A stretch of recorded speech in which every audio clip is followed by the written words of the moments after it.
The MachineWise Sonora is an integral folder made by the Balisong company, MachineWise, and it's got a button lock there. Let's see that. Oh, it just drops so smooth. Let's see that in action again.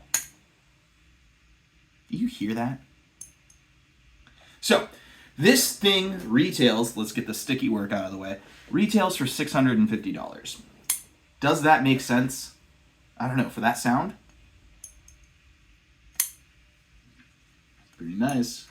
$650 is a lot of money, and I don't think most people will be able to afford this knife at that price. And is it a fair price?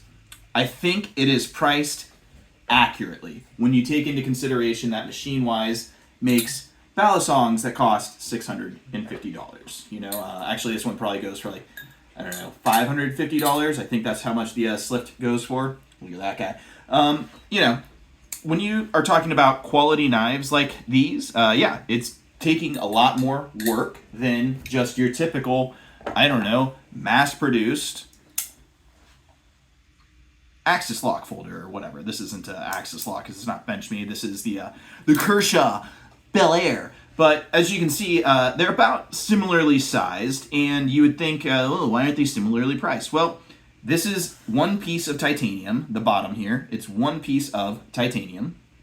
That takes a lot of machine work, and hopefully this is picking up on camera, but do you see those fancy details there? So when you've got, you know, pretty wild details like that machined into a knife, it's going to increase costs of the production of that knife, right? Not to mention, it's a 6-person team working at MachineWise, 6 or 7, not that many people, versus Kershaw, which is like a big old operation, or Benchmade, which is a big operation. Also, that's not an integral folder, and this is made out of aluminum. You know, all these things to consider. Now, what are some other things going on with this? So, it's a 3.5-inch blade, I believe, and look at that tip. What's going on with that tip? Very controversial tip here. The reason why they have the tip like that, it is a reference to Chris Reeves' Tonto knife, the Sebenza, the Chris Reeves Sebenza, which has like a Tonto blade with that thick tip. And this is to increase tip strength as well as just kind of like a cool little, you know, throw out to the Sebenza. I love the action on that.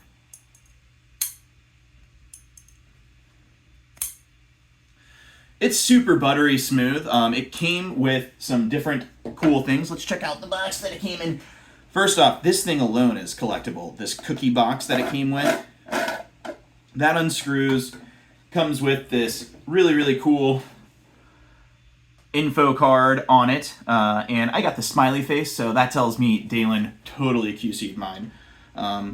I don't know if Martine also does the smiley face, but Dalen often does. Oh, it's probably actually Martine, because Dalen did not QC this one. So maybe it was Martine.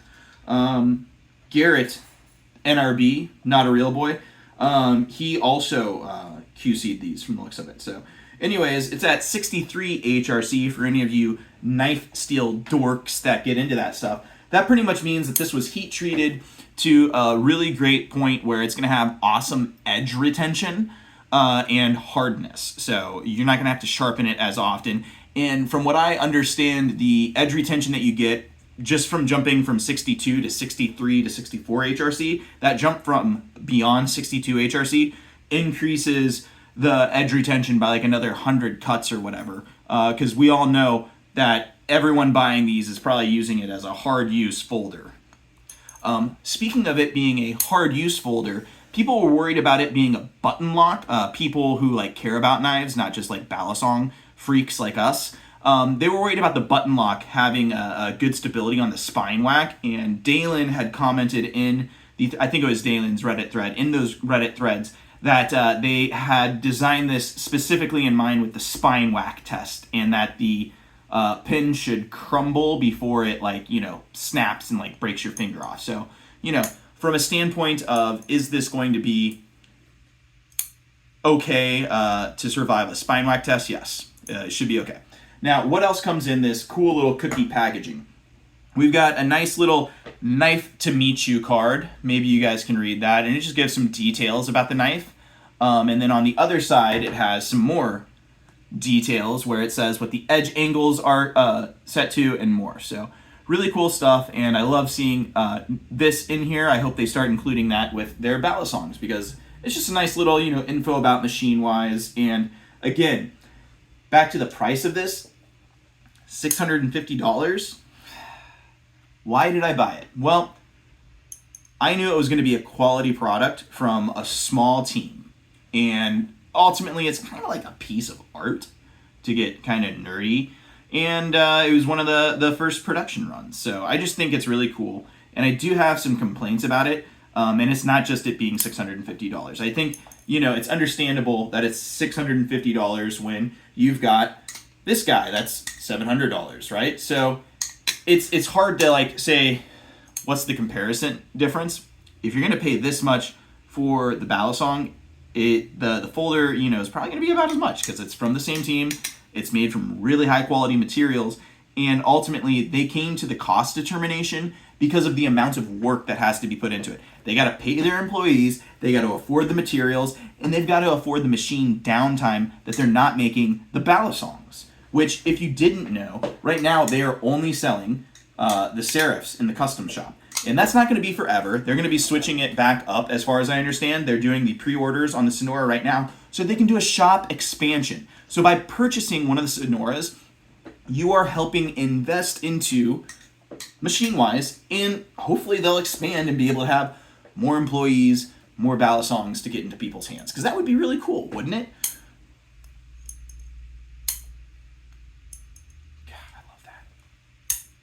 Anyways, so back to what's in the box. So in the box, I already took out a bit that came with it, but it comes with a T15 bit. This is not it. It's over here, actually. Whoop.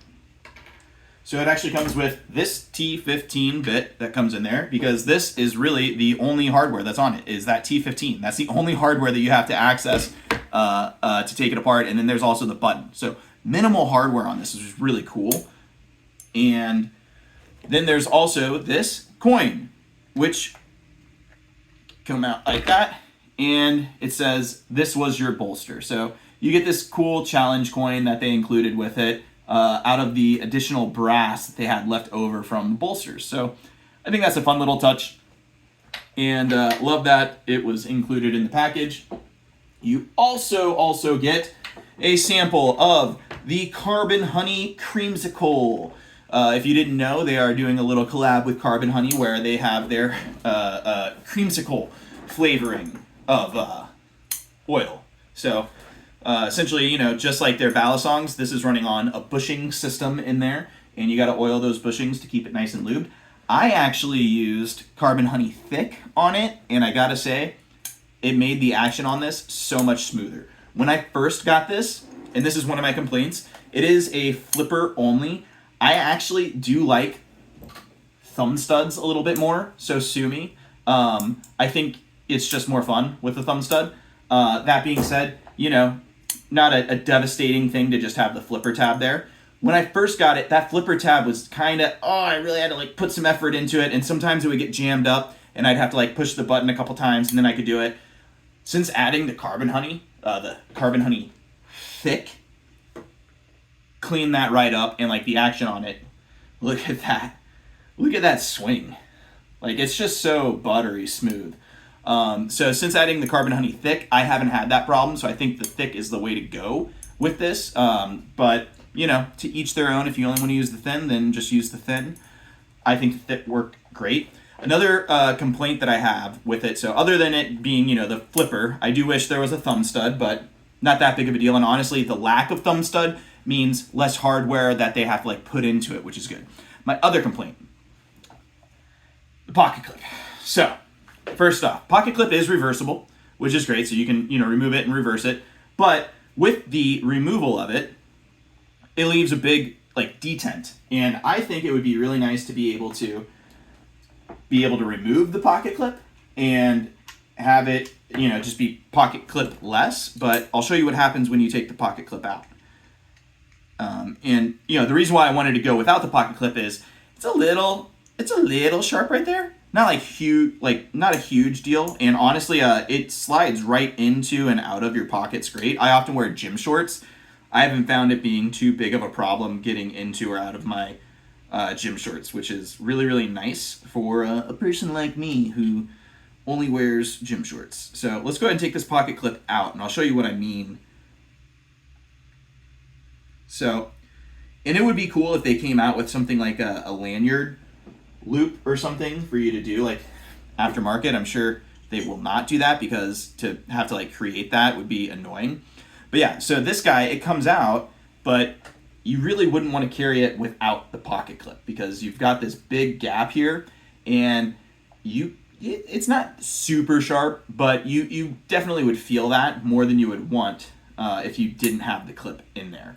So I personally wish that there was something to like fill that gap, maybe something like get a lanyard loop there. It does have, and you can probably see it a little better, you could get a lanyard through this space, and that is what that's for as far as I am aware. So you could do a lanyard on this. Which way do I put this for right hand carry? Yep, that's right hand carry. So, you know, that would be a gripe that I have. I wish that with the pocket clip out, we could carry it easier without the pocket clip, or that there was some sort of like, you know, piece of metal or whatever to put in there, because I can't just like put the screw back in and have it work well. So if we were gonna gripe about our $650 knife, that would be my gripe. Doing this real time.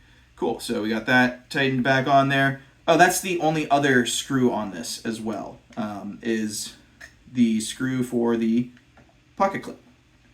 And yeah, I think it's really cool that they include the bit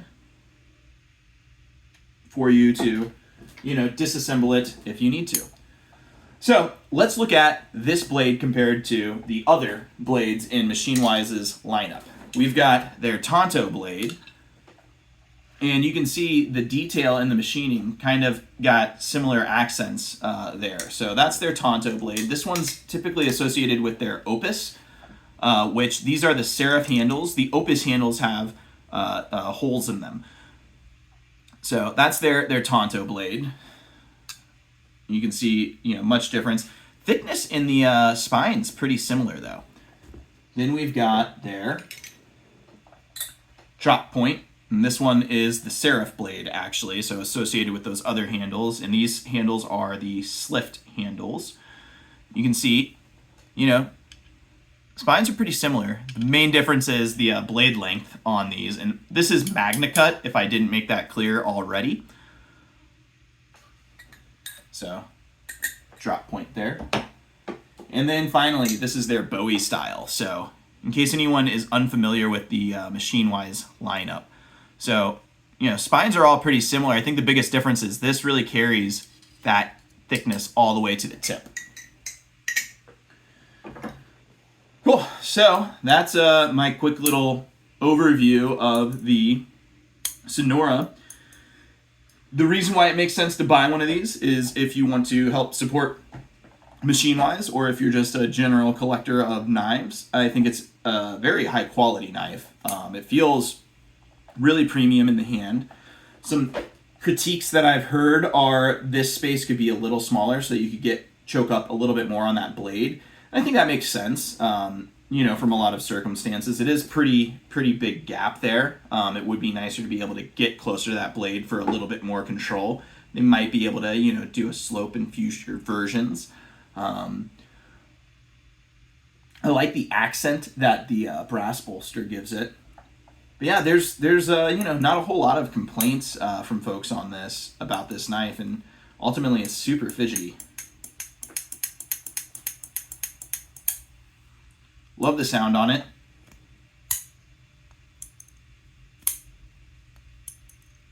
So yeah, what questions do you have about the Sonora? You guys want to see reviews on other knives that are non-Balisong in my collection? Like I said, I got this cool Bel Air from Kershaw, which is their first American-made knife with the crossbar lock that, you know, they stole from Benchmade. So this one's pretty cool. I like it quite a bit. Also has the magnacut blade, and I carry this one quite a bit just because it's, you know, a cool knife. Anyways, we made it to 600 subs, so thank you for that. And let me know what you think of the Sonora. This was probably a much longer video than it needed to be. Have a great day, y'all.